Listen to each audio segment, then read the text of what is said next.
마태복음 5장 27절에서 32절 거룩한 공동체 간음하지 말라라는 말씀의 제목으로 함께 은혜의 말씀을 나누고자 합니다. 이제 봄이 되니까 황사가 무척 심해지고 미세먼지도 많은데 항상 건강 조심하시기 바랍니다.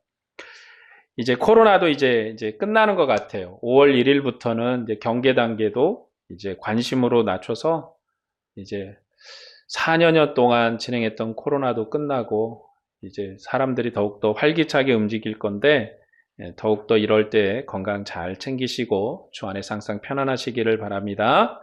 자, 우리가 오늘 나누고 있는 이 말씀은 산상수훈이에요. 이제 계속해서 산상수훈에 대한 말씀을 나누고 있는데 이 산상수훈은 이전에 출애굽기나 신명기에 있었던 모세 율법과 아주 긴밀한 관계로 이어져 있습니다. 그렇기 때문에 율법이 무엇인지를 알아야 사실은 산상수훈을 이해할 수 있다라고 볼 수가 있어요. 산상수훈을 나누면서 율법의 내용을 전혀 모르면 사실 좀 이해하기가 쉽지가 않지요. 그러면 율법이라는 것이 무엇인가? 율법이 무엇인가? 하고 물으면 참 선뜻 율법이 뭐지? 하고 대답하기가 어려웠겠지만 그냥 단순하게 한마디로 들으면 하나님 나라의 통치법이에요. 율법이란 게 뭐냐? 하나님의 나라 통치법이에요. 대한민국에도 법이 있잖아요. 헌법이라는 게 있고 각 법이 있는 것처럼 하나님의 나라도 통치의 법이 있는데 하나님께서 자기 백성을 통치하는데 그 통치에 필요한 법을 주신 게 바로 율법이에요. 율법은 천지 창조주이신 하나님의 나라의 법이면서 그리고 반드시 이루어져야 되는 거예요. 모세 율법은 이스라엘을 다스리는 하나님 나라의 통치법이에요. 그러니까 항상 율법 그러면 우리는 하나님의 나라 통치법 이렇게 이해를 하고 있어야지 율법 그러면 우리의 도덕성 이것하고 연결시켜버리면 어려워져요 이제. 왜냐하면 이제 이렇게 연결하면 어떻게 그걸 지킬 수 있는가. 여러분 오늘 우리가 대한민국에 살면서 대한민국 법을 지킵니까? 안 지킵니까? 우리는 생각 없이 막 살아가는 것 같아도 사실 대한민국 법을 지키면서 살아요. 대한민국 법을 지키면서 운전을 하든지 걷든지 길에서 뭘 하든지 우리는 법의 테두리 안에서 살아갈 수 있는 거예요. 우리가 의식하든 의식하지 않든 우리가 대한민국 법을 지키면서 살아가는 거예요. 그것이 대한민국 법이 우리의 윤리나 도덕을 이렇게 규정하는 거라면 사실 어려운 문제가 되는 거죠. 내가 과연 윤리적으로 도덕적으로 깨끗한가를 매일 생각하면서 살아야 되기 때문에. 그러나 이 율법도 하나님의 나라 법이에요. 그리고 하나님의 나라가 발전하고 바뀌어가면서 거기에 맞춰서 율법도 바뀌어갑니다. 율법이 바뀐다고 그러니까 좀 이상하잖아요. 그렇죠? 어떻게 율법이 바뀌지? 여러분 신약과 구약의 간격에 율법의 변화가 있어요. 신약과 구약이 그러니까 구약 시대에서 신약 시대로 오면서 율법의 간격이 있어요. 변화가 있어요. 그러면 구약 안에서는 이런 변화가 없는가? 구약 안의 율법 시대에도 율법 시대에 따라서 율법이 발전을 해요. 발전한다고 말씀드린 거예요. 퇴보하는 게 아니라 더욱더 구체적으로 발전합니다. 이런 것은 출애굽기와 신명기의 십계명을 통해서도 알 수가 있어요. 여러분 십계명이 있는데 출애굽기에 십계명이 있고 신명기에도 십계명이 있어요. 그럼 십계명이 두 개가 있잖아요. 그럼 두 개를 딱 놓고 비교해 보면 내용이 1에서 4계명, 1에서 3계명까지는 똑같은데 4계명 이후부터는 내용이 조금씩 달라요. 왜 다를까? 그러니까 출애굽기의 십계명은 법 질서 항목을 규정하여서 나라를 조직하는 개념, 나라 조직에 관련된 규정이에요. 그러니까 나라 조직에 관련 것이고, 자 신명기의 십계명은 긍휼과 거룩함을 강조하면서 가나안 땅에서 하나님의 나라를 경영하는 율법이에요. 그러니까 조직하는 율법의 내용과 경영의 율법의 내용이 좀 달라요. 왜 다르냐면 하나님께서 이제 나라를 조직하면서 우리가 이제 우리나라도 헌법이라는 게 있는데 헌법이 우리나라가 이제 개국을 뭐 엄밀하게 얘기하면 이제 개국이라는 개념이 어떻게 잡히는지는 잘 모르겠지만 이제 우리나라가 처음으로 이제 국회를 열고 법을 만들었잖아요. 헌법을. 그러면 그때 헌법하고 지금 헌법이 같아요? 틀리거든요. 다릅니다. 왜냐하면 몇 번의 개정을 거쳤어요. 몇 번 바뀌고 또 바뀌고 바뀌어서 지금의 헌법에 이르렀죠. 그런 것처럼 이스라엘 백성이 막 출애굽을 해서 시내산에서 하나님의 법을 받을 때의 상황하고 이제 가나안 땅에 들어가서 그 백성으로서 이제 하나님 백성으로 가나안 땅을 정복해서 살아야 될 그 상황하고 상황이 달라졌어요. 그러면 하나님께서 그 상황에 맞춰서 이제 이스라엘이 가나안에 들어가는 것, 그것이 마지막 최종 목표인데 그 목표에 이르렀을 때 하나님이 이 모세를 통해서 신명기를 새롭게 주셨거든요. 그렇게 새롭게 해주셔서 이제 이 신명기 내용을 가지고 이스라엘 백성이 삽니다. 그러니까 이스라엘 백성은 가나안에서 출애굽기 언약으로 사는 백성이 아니라 신명기에 기록된 신명기 언약으로 사는 백성이에요. 오늘 우리는 출애굽기 언약도 아니고 신명기 언약도 아니고 이제 오늘 여기 우리가 나오는 이 산상수훈의 언약으로 사는 백성이에요. 우리는. 그러니까 우리가 어느 시대에 어떤 정체성으로 살고 있는가를 알아야지 내가 하나님 앞에 어떤 행동을 해야 되는지를 알 수가 있어요. 왜냐하면 우리는 관계 속에서 윤리를 규정하거든요. 관계가 윤리예요. 제가 매번 제가 어렸을 때 옆집에 친구 아버지가 계셨는데 항상 제가 이제 어렸을 때 아저씨 불렀단 말이죠. 아저씨 불렀어요. 근데 중학교를 갔더니 그 선생님이 체육 선생님이셨어요. 그러니까 제 친구 이제 제가 아는 형이고 친구고 이제 맨날 왔다 갔다 하고 그 집에 할머니도 계셨고 그래서 만날 때마다 아저씨 안녕하세요 여기 인사를 드렸는데 중학교를 갔는데 체육 선생님이시더라고요. 체육 선생님, 그것도 몰랐어요. 뭐, 어렸을 때 뭐, 초등학교, 국민학교 다니고 그럴 때 뭐, 옆집 아저씨가 뭐 하는지 관심이 있나요? 모르죠. 예, 모르니까 이제 그랬는데, 중학교 가니까 체육 선생님이셨어요. 이제 그다음부터 이제, 그 중학교를 가고 나서 그 옆집에 놀러 갈 때, 그 바라보고 아저씨 안녕하세요 이렇게 인사를 했을까요? 선생님 안녕하세요 인사를 했을까요? 예, 선생님 안녕하세요 인사를 했단 말이죠. 왜냐하면 관계가 바뀌어버렸잖아요. 그러니까 하나님과 우리도 마찬가지예요. 어떤 관계로 사느냐에 따라서 우리의 윤리가 달라져요. 하나님과의 관계의 법률이 달라지는 거죠. 처음에 출애굽했을 때는 이제 막 나와서 하나님이 누구신지, 하나님 어떤 분이신지, 어떤 하나님이신지 모르는 그들에게 하나님을 설명하는 그 관계의 율법이 출애굽기의 율법이었어요. 그런데 이스라엘이 이제 40년 동안 하나님을 경험을 했잖아요. 이런 하나님 이런 분이시다. 광야에서 만나와 메추라기로 먹이시고 옷이 헤어지지 않도록 우리를 지키시고 보호하신 하나님이란 걸 충분히 이해했고 충분히 경험을 한 그들에게 이제 가나안 땅에 들어가서 살아야 될 언약을 주시는데 그게 신명기 언약이에요. 그러면 그 신명기 언약이 이제 막 하나님은 나오긴 했는데 하나님 누구지? 어떤 분인지 잘 모르는 그들에게 설명하는 내용하고 이제 가나안 땅에 들어가서 하나님을 충분히 이해하고 경험했던 세대가 들어갈 때 그 내용하고는 내용이 다를 수밖에 없잖아요. 오늘 우리가 이제 그리스도 안에서 예수님 안에서 구원을 얻었는데 죄와 사망을 이긴 권세 아래서 구원을 얻은 우리 관계가 이제는 신명기 언약으로 사는 이스라엘의 관계와 우리의 관계가 다르단 말이죠. 네. 우리가 더 복받은 백성으로 하나님을 섬깁니다. 하나님께서 가나안 땅을 하나님의 나라로 경영하는 신명기 율법을 주심으로써 하나님의 나라의 조직법인 출애굽기 율법을 완성하신 거예요. 완성. 그러니까 출애굽기 율법이 폐기가 된 게 아니라 발전해서 완성했어요. 그러면 가나안 땅에 들어간 백성은 출애굽기에 나온 십계명으로 하나님을 섬겨야 될까요? 신명기에 나온 십계명으로 하나님을 섬겨야 될까요? 신명기에 나온 십계명으로 하나님을 섬기는 백성이. 왜냐하면 출애굽기를 완성했기 때문에. 구약에서도 하나님의 율법이 시대에 따라서 발전하는 것을 이렇게 알 수가 있어요. 하나님의 언약은 멈춰 있는 게 아니에요. 그래서 예수 그리스도께서도 새로운 시대, 새로운 율법으로 옛 율법, 이제 신명기의 율법을 완성을 하세요. 자, 오늘 여기 이 산상수훈에서 예수님께서 앞에 우리가 이제 너희에게 살인하지 말라라는 말씀을 하시고 그러면서 이제 그리스도의 나라는 화목하는 나라이다.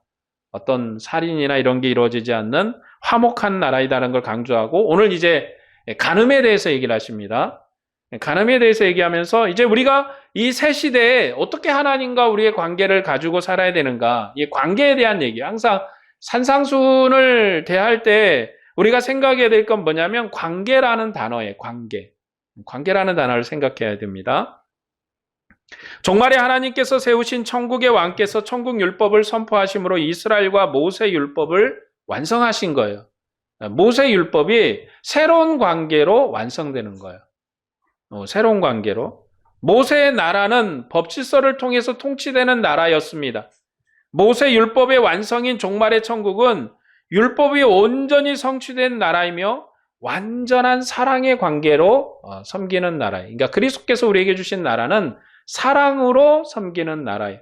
왜냐하면 예수 그리스도께서 오늘 우리에게 사랑으로 우리를 섬기셨던 것처럼 우리도 그분을 본받아서 사랑으로 섬기는 나라의 백성으로 살아가는 거예요. 자, 오늘 말씀은 간음하지 말라라는 말씀이에요. 그러니까 간음하지 말라는 이 말씀의 내용이 여러 가지가 나오는데 핵심은 뭐냐면 간음하지 말라의 핵심은요. 온전하라, 성결하라. 그러니까 오늘 우리가 생각해야 될 단어는 이제 아까 관계라는 단어는 이제 산상수훈 전체를 우리가 이해하면서 생각해야 될 단어가 관계라면 오늘 본문의 핵심은요. 성결이에요. 그리스도 안에서 우리는 성결한 백성이 돼야 된다. 핵심은 그거예요. 성결해야 된다. 교회가 성결로 하나 된 교회가 돼야 하기 때문에 간음하지 말라 말씀하는 거예요. 간음하지 말라는 말씀은 모세율법의 혼인과 정조의 신성함에 관계된 규정이니까 그러니까 혼인하고 그 가정을 온전하게 유지하는 법이었어요. 모세율법은 간음하지 말라고 명령해서 죽음을 당할 때와 그렇지 않을 때를 여러 가지로 이제 규정을 합니다. 어떻게 간음이 되는 건지, 어떻게 간음을 하면 죽는 건지, 뭐 이렇게 이제 또 어떻게 하면 용서를 받는 건지 여러 가지 규정들이 있어요. 이에 대한 성경 기록은 신명기 22장 13에서 30절과 23장 17에서 18절 말씀에도 나옵니다. 이스라엘은 간음하지 말라는 규정 때문에 가정의 신성함을 유지하는 거예요. 그러니까 이 간음하지 말라는 거는 하나님이 주신 율법은 이방인에게 해당되는 게 아니에요. 이스라엘 백성에게 주시는 거잖아요. 이스라엘 공동체, 하나님의 나라 공동체를 유지하는 거예요. 그러면 하나님의 나라의 공동체, 지금도 마찬가지지만 나라 공동체의 항상 기초는 가정이거든요. 그러니까 가정이 성결해야 나라도 성결한 거예요. 가정이 깨끗해야 나라도 온전한 거예요. 그렇기 때문에 하나님의 나라, 이스라엘 나라를 통치하는 법률을 주시면서 간음하지 말라. 이 말은 가정의 성결함을 유지해라. 신성함을 유지해라 이거죠. 모세 율법은 이스라엘을 거룩하게 하는 율법이에요. 그러니까 하나님의 나라 통치법인데 이스라엘을 거룩함으로 인도하는 법이에요. 거룩해라. 하나님 앞에 하나님이 거룩한 것처럼 너희도 거룩해라. 그럼 어떻게 거룩해야 돼요? 그러니까 이제 알려주는 거죠. 살인하지 마라. 간음하지 마라. 이 얘기는 뭐냐면 공동체를 성결하게 유지해라. 그게 하나님 앞에 우리가 거룩하게 사는 거. 우리는 거룩하게 산다 그러면 항상 뭐가 들어있냐면 윤리와 도덕. 항상 윤리와 도덕을 생각을 해요. 아, 윤리적으로 깨끗하게 살아야지. 도덕적으로 온전해야지. 이게 우리의 거룩함으로 생각하지만 성경에서 우리가 하나님의 나라 백성으로서 너희가 거룩하라 말씀하신 말씀은 하나님의 법에 거룩해라. 그래서 간음하지 말라. 오늘은 이제 간음하지 말라는 내용이에요. 하나님의 소유인 이스라엘은 부정하고 음란한 이방인과 구별된 거룩한 백성으로 살아야 돼요. 이방인의 삶이 어땠는지에 대해서는 소돔과 고무라 사건에서 이미 다 드러났어요. 하나님께 소돔과 고무라를 멸망시킬 때 아기 차기까지 기다렸거든요. 아기 이게 목에 차기까지 기다리셨어요. 왜냐하면 소돔과 고무라는 음란의 상징이었거든요. 그래서 음란이 얼마나 심했는지를 이 소돔과 고무라의 얘기에서 이제 우리가 알 수 있습니다. 그게 이방인의 모습이에요. 그렇게 사는 게. 가정을 가정으로 온전히 세우지 아니하고 여러분 하나님의 나라 법이 없다면 하나님의 나라에 대한 믿음이 없다면 이방인이 사는 거는 육체의 욕망을 따라서 사는 거니까, 이제 그건 말하기가 참 어려울 정도로 그런 모습이죠. 그래서 하나님의 나라 백성이 거룩하게 살아야 되는데, 육체의 성결을 위해서 간음하지 말라는 규정을 이제 모세 율법을 통해서 주신 거예요. 그런데 예수님께서는 간음하지 말라 하시고 나서 나는 너에게 이르노니 하면서 말씀하는데 간음의 범위를 확 확대시켜버려요. 큰일 나버렸어요. 본문 28에서 30절 말씀을 보겠습니다. 나는 너에게 이르노니 음욕을 품고 여자를 보는 자마다 마음의 힘이 간음하였느니라.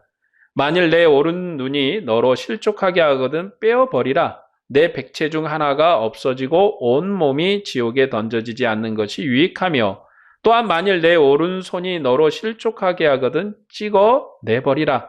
내 백체 중 하나가 없어지고 온몸이 지옥에 던져지지 않는 것이 유익하니라. 큰일 났어요. 이제 교회는 맨 병신들만 있게 생겼어요. 맨날 오른쪽 빼야지, 오른손 잘라야지. 큰일 났어요. 예수님께서는 음욕을 품는 자마다 이미 간음한 자다 이렇게 정죄를 해버렸단 말이죠. 그런 자는 지옥불에 던져진다 이렇게 또 판결을 했어요. 예수님은 음행의 도구가 되는 몸의 지체를 제거해서 온 몸이 지옥불에 던져지지 않는 것이 좋다 이렇게 경고하셨어요. 오늘 말씀 중에 오른쪽 눈, 이렇게 오른손 이런 도구는, 오른쪽은요 대표성을 의미하는 거예요. 그러니까 오른쪽만 찍어내라 이런 개념이 아니라 오른손, 오른쪽 이거는 하나님의 권세에 대한 대표성을 가지는 거예요. 대표성이 있는 거예요.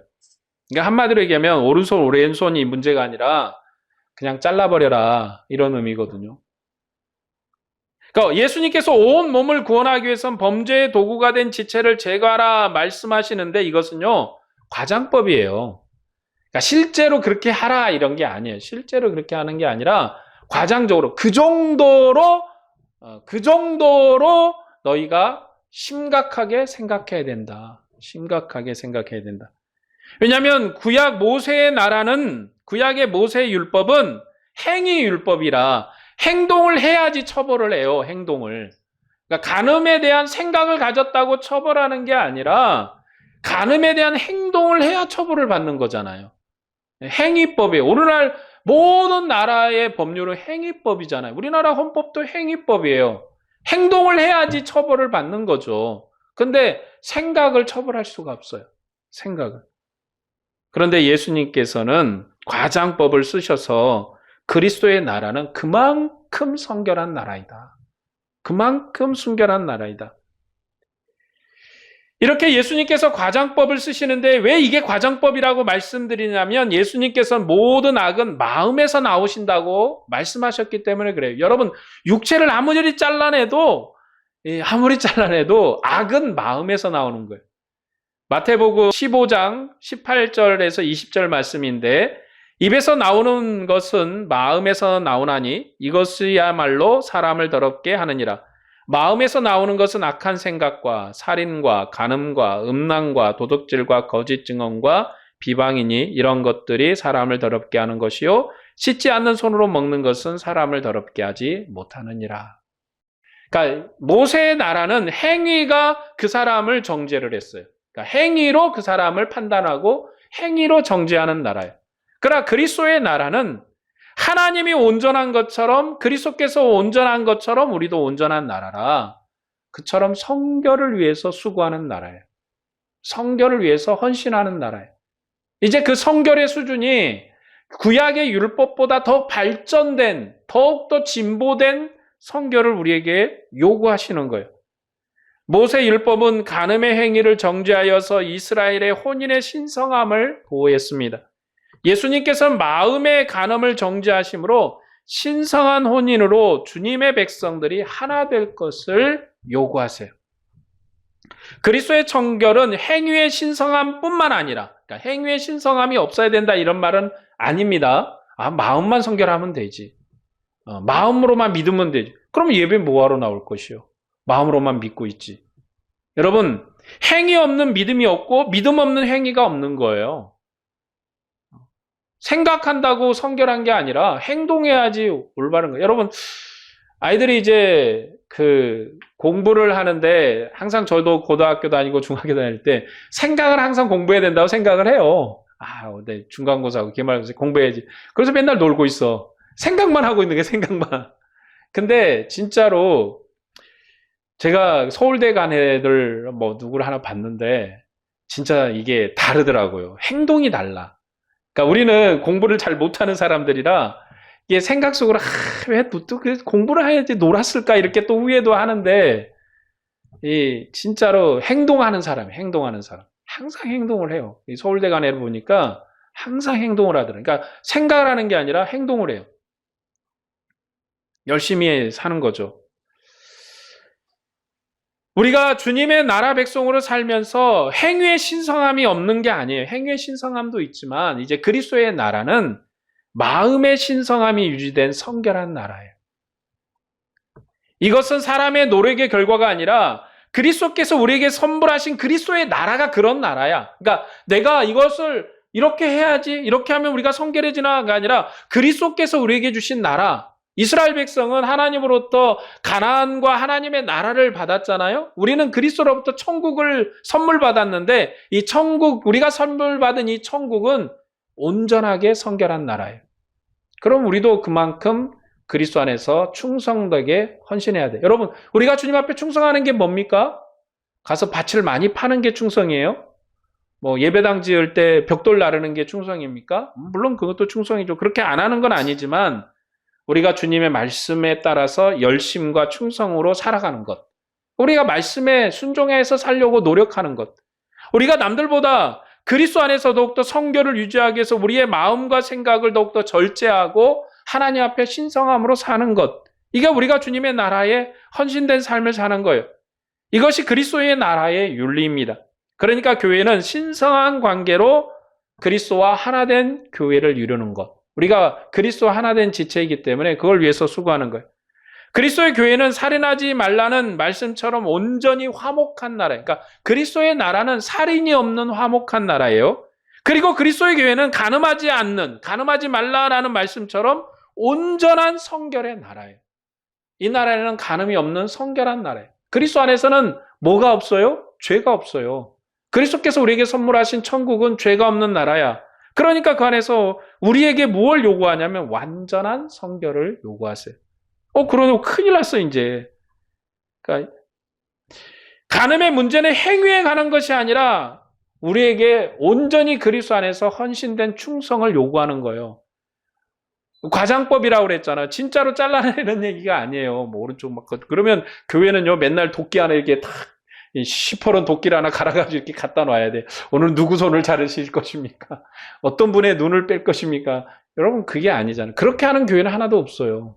그러나 이건 우리의 마음의 어떤 그 심령의 문제가 아니라 우리가 주님으로부터 성결의 나라를 선물 받았거든요. 그러면 그 나라에 합당한 백성으로 우리에게 살아라 요구를 하는 거예요.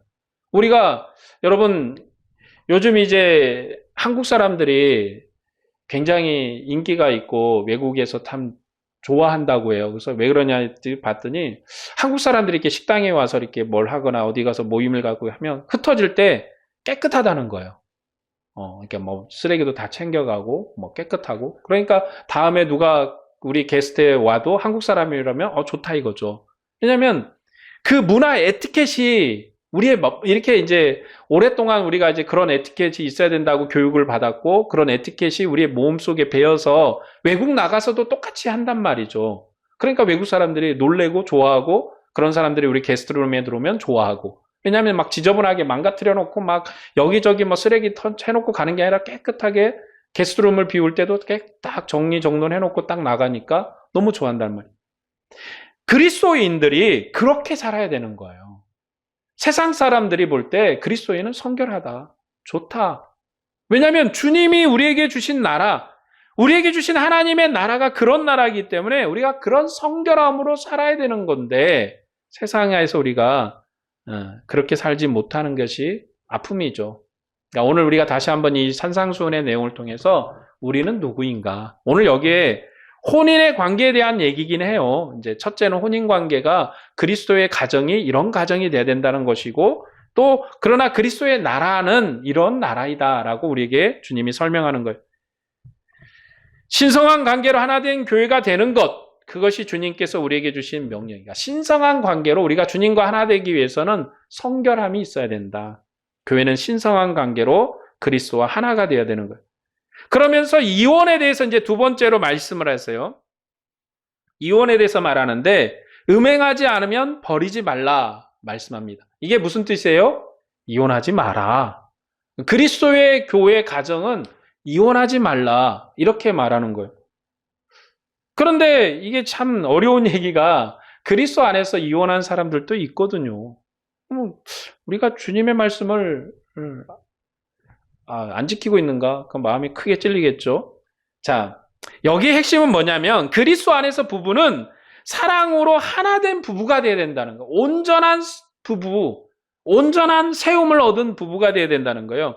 그래서 부부 공동체를 지키는 것이 그리스도의 교회를 지키는 것이다. 아까도 얘기했듯이 가정은요, 모든 나라의 기초가 되는 거예요.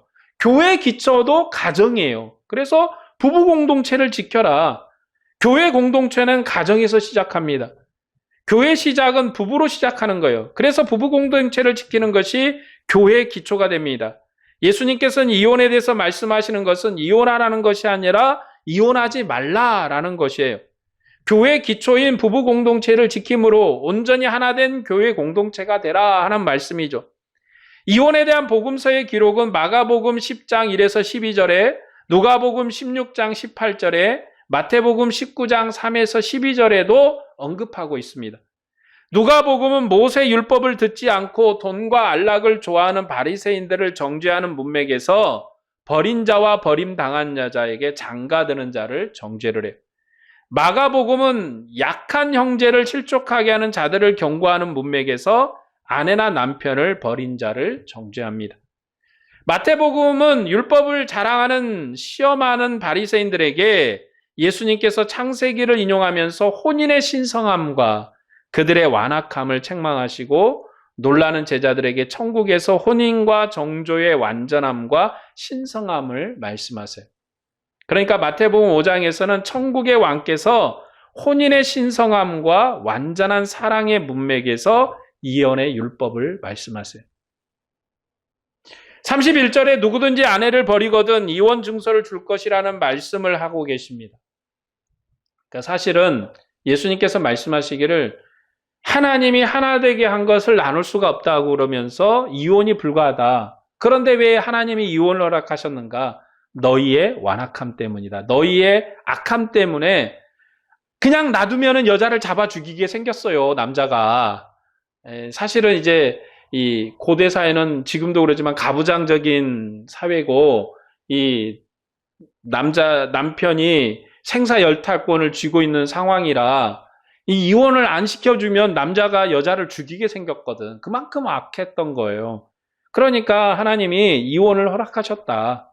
그래서 이혼을, 너희의 악함 때문에 이혼을 허락한 것이지 본래 하나님이 이혼하도록 만든 건 아니야. 그러나 너희의 악함 때문에 그렇게 된 거야. 그렇게 말씀한 거거든요. 그러면서 이 이혼 증서를 주라는 건 신명기 24장 1에서 4절을 인용한 것입니다. 이 신명기 24장 1에서 4절의 내용은 아내를 데리고 온 후에 수치스러운 일이 있을 그때만 이혼을 허락해라. 그러니까 여자에게 뭔가 문제가 생겼을 때 그때 이혼을 허락해라. 그럼 남자는요? 남자는요? 사실 여러분, 그러니까 이 말은 뭐냐면 이혼을 극히 제한한 거예요.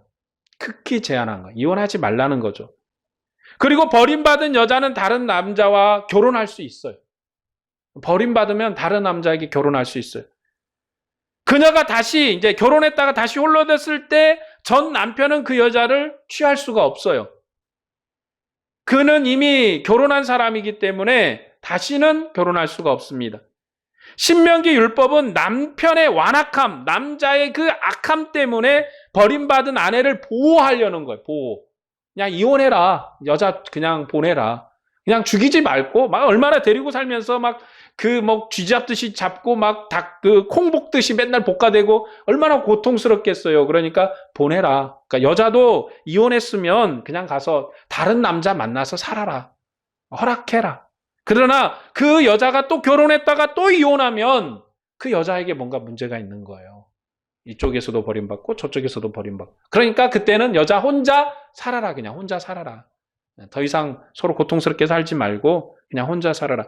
이렇게 함으로써 혼인의 신성함과 이스라엘의 공동체의 거룩함을 온전히 유지할 수 있도록 하나님이 은혜를 베푸셨는데 하나님의 뜻은 이혼하지 않는 거예요. 이혼하지 않는 것. 그러나 이스라엘의 악함 때문에 여자를 보호하기 위해서 이혼을 허락했을 뿐입니다. 여자를 보호하기 위해서. 여러분, 이 이혼을 허락한 이 목적은 남자를 보호하는 게 목적이 아니고 여자를 보호하는 게 목적이에요. 그런데 모세 율법을 맡은 자들이 신명기의 이혼 규범을 일반화시켜 버렸어요. 그래서 그들의 권위로 이혼을 일반화시켜서 상황에 따라서 적용하지 않고 통상적으로 적용했다는 게 문제예요. 남편이 아내를 버리는 것을 지지하고 이혼을 일반화시켰다는 거죠. 그냥 막 이혼해, 그냥 이혼해 이런 분위기가 된 거야. 이혼해, 너도 이혼해, 너도 이혼해. 뭐 그리고 여자가 뭐 문제도 없는데 남자가 와서 문제 있다고 주장하면 이혼해 이렇게 된 거예요. 그런 예수님께서는 음행의 이유 없이 아내를 버릴 수 없다. 남자에게. 그러니까 구약 율법은 여자를 버림으로써 문제가 생기니까 여자를 보호하긴 법률이라면 이 예수님께서는 아내를 버리지 마라. 아내를 버리지 말고 이혼하지 말라는 거예요. 남자에게. 이혼하지 마라. 이혼 금지. 왜냐하면 여러분 여기서 남자에 대한 얘기를 안 하는 건요. 이게 이제 시대적 상황이 다른 거죠. 고대 사회예요. 예수님께서 말씀하시던 시대는. 그렇기 때문에 가부장적인 사회이고 남자가 권세가 있어서 남자가 여자를 버릴 권한이 있어도 여자가 남자를 버릴 수는 없었거든요. 지금하고 완전히 상황이 다른 거잖아요. 그러니까 남자에게 여자 버리지 말라고 한 거예요. 아내를 버리면 그녀로 간음하게 하는 것이고 버림받은 여자에게 장가드는 자도 간음한 것이라고 말씀을 그렇게 해요. 그런데 모세 율법에서는 간음은 오직 죽음뿐이었어요. 그러니까 여러분 모세 율법에서 간음한 사람은 이혼이 문제가 아니라 죽여버렸다니까요. 남자도 죽이고 여자도 죽였어요. 그 대표적인 게 다윗 왕이잖아요. 다윗 왕이 남편이 있는 아내를 이렇게 취했잖아요. 그러면 다윗도 죽어야 되고 여자도 죽어야 되고 우리 아내 밧세바인데 밧세바도 다 죽어야 되는 상황인 거죠. 여러분 왕이라고 율법의 저주를 피해갈 수가 없어요. 그런데 하나님이 은혜를 베푸시잖아요. 예수님께서는 간음만을 이혼 사유로 말씀하세요. 간음하게 되면 혼인관계가 해소되는 것이에요. 간음으로 혼인관계가 해소된다는 것은 죽음을 의미해요. 예수님께서는 간음 후에 아내를 버리는 남편은 그녀를 간음하게 하는 것이라고, 죽이는 것이라고, 여자를 죽이는 것이라고, 그러니까 이혼하지 말라. 버림받은 여자에게 장가드는 자도 간음한 것이라고 말씀합니다. 천국 율법에는 남편의 완악함 때문에 버림받은 여자에 대해서 신명기와 같은 보호책도 없어요. 여자 보고 다시 결혼해라 뭐 그러면서 살아라 이런 보호책도 없어요. 오히려 버림받은 여자에게 장가드는 자도 간음했다고 정죄할 뿐이에요. 간음하지 않는 여자를 버리는 것은 악한 것이기 때문에. 그러므로 아내를 버리지 말라라는 게 결론이에요. 오늘 내용의 결론입니다. 그래서 아내에 관한 보호책이 없는 거예요. 교회는 결혼의 관계를 성결하게 유지되고 그리스도와 하나 된 교회를 이루는 게 목적이다. 왜냐하면 우리가 받은 천국이 그런 나라이기 때문에. 천국은 완전한 사랑의 나라이기 때문에 부부관계, 교회 관계는 완전한 사랑으로 세워져야 된다. 완전한 사랑으로. 근데 실제 이제 예수님께서 이렇게 말씀을 하셨는데 그러면 이제 교회는 이혼이 없는 나라가 돼야겠죠. 한 20년 전에 어떤 청년이 저한테 와서 이렇게 질문을 합니다. 성경에 이혼하지 말라고 그러는데 남편이 아내를 폭력을 행사하고 막 괴롭히면 어떻게 해야 됩니까? 물었어요. 생각도 안 해봤거든요. 그런 거는. 폭력을 행사하고. 그러니까 이제 그렇다는 거죠. 근데 이 청년의 원한 답은 이혼해야 된다라는 거지. 그 청년이 듣고 싶었던 건 이혼해야 된다는 거예요. 근데 제가 성경을 문자적으로 이해하고 있을 때라 이혼에 반대했어요. 뭐 어떻게든 살아야지. 뭐 이렇게 얘기를 드렸어요. 그런데 좀 시간이 지나면서 이 문제를 좀 생각을 했는데 제가 그때 잘못 말했습니다. 여러분, 남편이 가정의 폭력을 행사하면 이혼하는 것도 나쁘지 않아요. 이건 뭐 때리는 남자하고 어떻게 살 거야. 성경에서 말씀하시는 것은 거룩한 교회, 거룩한 성도에 관계된 가정에 관한 말씀이에요. 그러니까 거룩함을 유지하라는 거지 지금 이 개념이 아닙니다. 그러니까 하나님의 윤리에 관한, 하나님의 나라 윤리에 관한 것이지 예수님께서 이혼하지 말라는 것은 거룩한 교회와 거룩한 가정을 세우기 위한 거예요. 교회 공동체 주셨다는 거죠. 오늘 우리 교회 공동체에게. 그러나 가정폭력은요, 세상 윤리로도 용납되지 않는 거예요. 여러분, 세상도 용납하지 못하는 것을 교회가 수용할 수는 없는 거거든요. 그때는 제가 좀 이해가 부족해서 문자적으로 성경이 이혼하지 말라니까 이대로 지켜야 되지. 여러분, 성경대로 하면 사실 문자적으로 하면 그 말이 맞거든요. 이혼하지 않는 게. 근데 여러분, 사도 바울도 이제 믿는 사람과 믿지 않는 부부에 대한 얘기를 하면서 이제 내가 아내가 믿어. 근데 남편이 이제 안 믿는단 말이죠.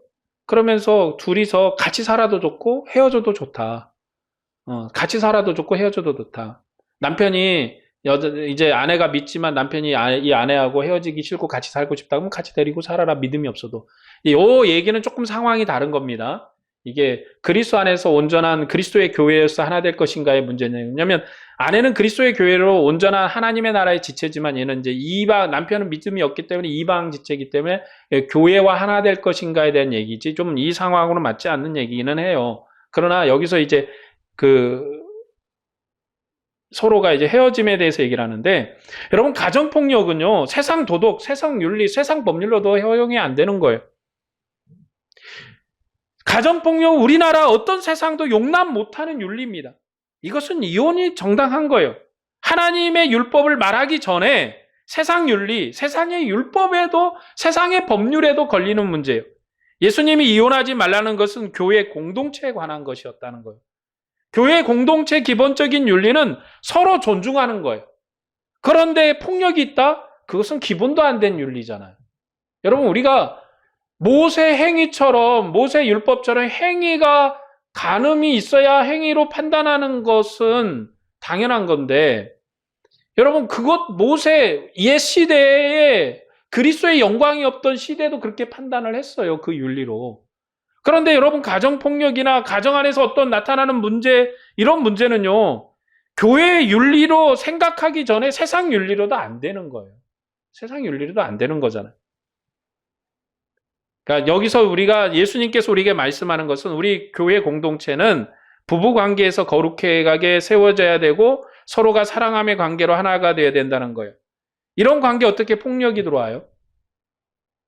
이 어떤 악함이 이런 관계에 들어옵니까? 그러니까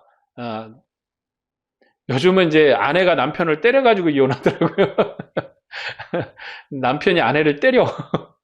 네, 뭐 그런 일들은 다반사로 있으니까. 여러분, 사랑의 관계로 하나 되어야 된다는 것입니다. 자, 오늘 말씀을 정리하겠습니다. 교회는 그리스도의 화해와 사랑의 음성을 들어야 돼요. 성경은 하나님의 나라 언약입니다. 성경의 모든 것은 언약적인 면과 또 역사적인 은혜가 있어요. 예수님께서는 마음으로 온전히 화해하라고 천국 율법을 선포하심으로 모세 율법의 나라를 끝내시고 천국을 완성하셨습니다. 교회는 예수님을 대면하여 그의 음성을 듣는 교회예요. 교회는 모세 율법으로부터 자유로운 능력으로 사는 교회예요. 교회는 하늘 보좌의 주가 되신 그리스도 앞에 앉아서 그의 영광을 대면하는 교회입니다. 교회는 그리스도의 손에서 그의 살과 피를 생명의 양식으로 받아 먹으면서 그의 음성을 듣는 교회입니다. 교회는 그리스도의 피 흘린 사랑으로 그의 몸과 지체가 된 교회입니다. 교회는 그리스도의 이름을 증거하는 영광의 증인이 된 교회입니다. 교회가 어떤 교회인가를 말씀드리는 것은 이 교회의 관계가 우리의 윤리이기 때문에 그래요. 우리의 윤리는 본성의 기능이 나타나는 게 아니에요. 우리의 감정의 문제가 아니라 관계적 능력이 우리의 윤리예요. 하나님과 우리가 어떻게 동행하는가. 오늘 간음에 관한 말씀은 교회가 거룩한 공동체로 하나가 되어야 된다는 거예요. 왜냐? 하나님의 나라가 그런 나라니까. 우리는 하나님으로부터 온전한 성결의 나라를 받았어요. 우리는 그 나라의 백성이에요. 그럼 우리의 에티켓, 우리가 살아가는 이 은혜가 달라야 하잖아요. 그렇기 때문에 예수님께서도 우리에게 합당한 윤리를 요구하십니다. 하나님 아버지께서 주신 아들의 이름으로 교회에 부어진 성령은 하나님을 아버지로 부르게 하는 교통의 영이세요. 아버지로 부르게 하지나요. 우리가 이제 예수님을 나의 주님으로 왕으로 우리가 종으로 섬기는 것이 아니라 하나님을 아버지로 사는 윤리의 나라를 주셨잖아요. 그리스도의 몸은 하나님의 의의 병기인 우리로 주님의 영광을 얻게 하십니다.